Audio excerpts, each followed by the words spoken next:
Pemirsa, maraknya kasus penculikan remaja patut menjadi kewaspadaan bagi orang tua. Seperti kejadian yang dialami seorang siswi SMA di Kabupaten Bandung Barat yang menjadi korban penculikan dan ruda paksa, dan kejadian yang dialami siswi SMP di Jakarta pun menjadi korban penculikan.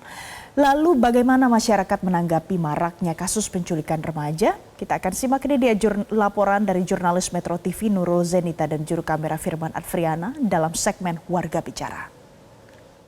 Pemirsa, seorang pelajar SMA berusia 16 tahun di Kabupaten Bandung Barat menjadi korban penculikan hingga ruda paksa pada hari Sabtu 17 Agustus lalu. Ia pada hari kemerdekaan Indonesia tapi tidak merdeka baginya. Lalu bagaimana masyarakat ataupun orang tua menanggapi kasus ini? Saya akan menanyakannya. Halo Mas, boleh tahu namanya? Adit. Mas Adit, kalau boleh tahu nih ya, ada punya anak nggak sih? Punya 2, umur 12 dan 15. Oke.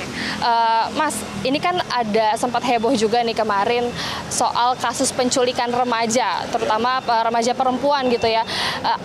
Merasa khawatir nggak sih atas kasus itu? Tentunya saya sebagai orang tua juga khawatir ya. Apalagi saya juga punya 2 anak yang umur udah remaja lah, masih remaja seperti itu.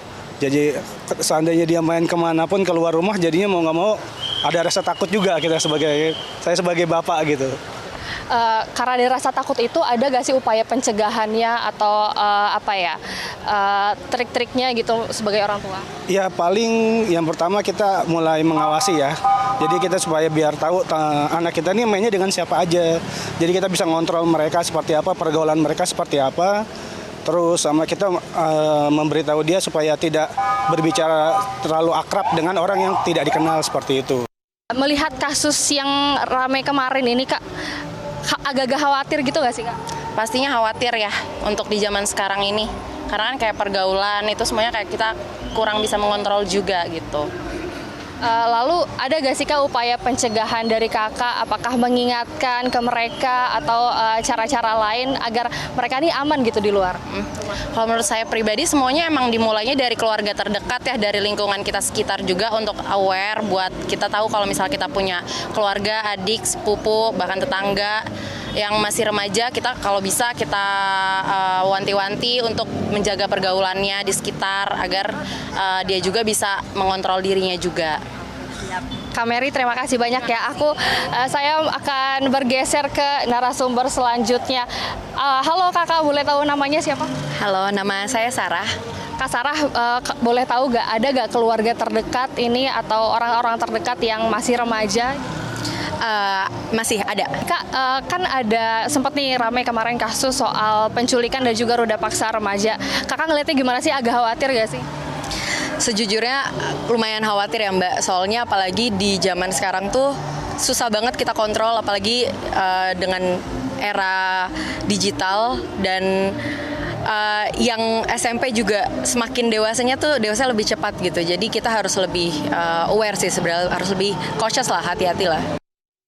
Ya pemirsa, sebetulnya awal mula kasus ini penculikan dan juga ruda paksa siswi SMA di Kabupaten Bandung Barat ini bermula dari pelaku dan juga korban yang kenal lewat sosial media. Lalu setelah 5 bulan kenal, pelaku pun mendatangi korban, dan mirisnya dalam sebulan terakhir ini bukan hanya satu kasus ini saja, karena sebelumnya juga ada kasus lain di mana siswi SMP di Jakarta pada tanggal 25 Juli lalu ini juga diculik. Kronologisnya korban baru sampai di sekolah, lalu pada saat ia sampai di sekolah ia dipanggil oleh seorang pria. Dan pemirsa, modus-modus pelaku ini memang beragam. Yang pertama, pada kasus pertama itu pelaku menipu korban dengan modus pacaran. Lalu yang untuk kasus yang kedua yang terjadi di Jakarta itu pelaku menipu korban dengan cara menyebarkan berita hoax bahwa orang tua korban ini mengalami kecelakaan. Dan karena para korban ini masih di bawah umur, umur 18 tahun, maka pelaku ini terancam pasal 83 Undang-Undang Nomor 23 Tahun 2002 tentang perlindungan anak, dan pidananya ini maksimal 15 tahun penjara. Pemirsa, anak-anak ini seharusnya dapat hidup dan juga tumbuh secara optimal, dan juga mereka ini seharusnya mendapatkan perlindungan dari segala bentuk kekerasan ataupun diskriminasi. Ini bukan hanya saja peran orang tua ataupun keluarga, tapi ini peran kita semua, peran lingkungan sosial, pemerintah, dan juga pihak-pihak lainnya. Dari Jakarta, Nurul Zenita, Firman Adriana, Metro TV. Jelajahi cara baru mendapatkan informasi. Download Metro TV Extend sekarang.